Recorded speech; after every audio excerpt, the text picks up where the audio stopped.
Well, I hope this video helps. What I have is a 2006 Honda CRV, and it's leaking inside the passenger compartment on both the driver's side and passenger side. This has been a miserable problem, but I think I figured it out, and I just wanted to help everybody else out. So you can see I've had to take the body panel off the side, and I had to do the same thing on the other side, and I thought I had it fixed until I realized it was leaking on this side too. But pretty much the same thing on both sides. You remove the body panel, and you have, so the main thing is you have to remove this body panel and you have to drill this hole. If you can't handle those two things, this is too big of a job. So anyway, inside, underneath the windshield wiper shroud, there's a flap right here. And sometimes you'll find if this is clogged up with leaves, it might cause a leak. But in this particular case, I had cleaned it out completely on both sides, and it continued to leak, so I had to trace it down. So if you follow this shroud outside of the car, you follow it to this side, after you drill this hole, you'll be able to see where that shroud dumps. That's the shroud behind us there.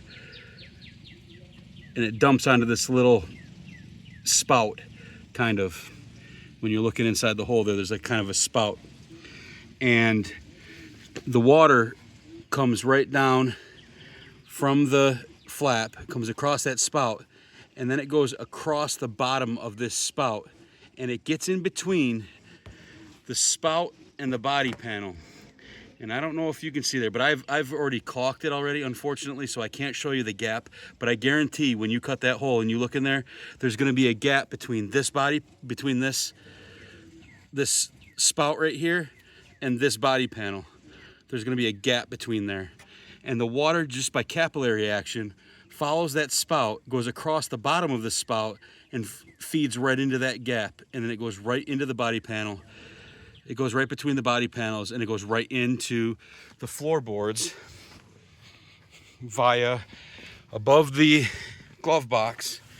I don't even think you can see, but it's above that sponge in the far back corner back there. There's a spot. I had my flash. Oh, I do have my flashlight. Hold on one second. Right back there.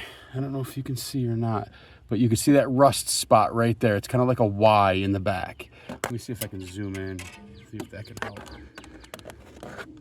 Let me get my light in there.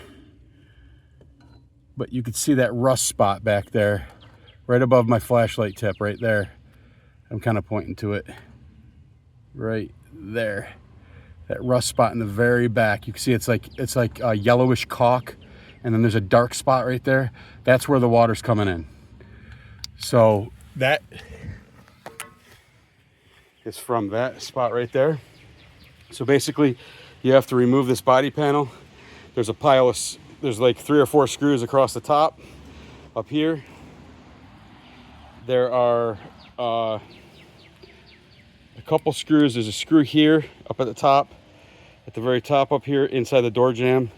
There's a screw down at the bottom down here, and then there is a bracket over here behind the bumper that's got 2 screws there. And then you have to remove, well, of course you'll see that you have to remove the bolt that goes through the headlight assembly into the frame. But that's how you get the panel off anyway. Hopefully that helps. But then you got to drill that hole so that you can see that gap and fill it in. I hope that helps you. Let me know what you think. Tell us what you found, all right? And help these people out, because this is a miserable problem, especially if you have to park your car outside. It's a completely miserable problem. You can never stop this water from coming in. So thanks, y'all.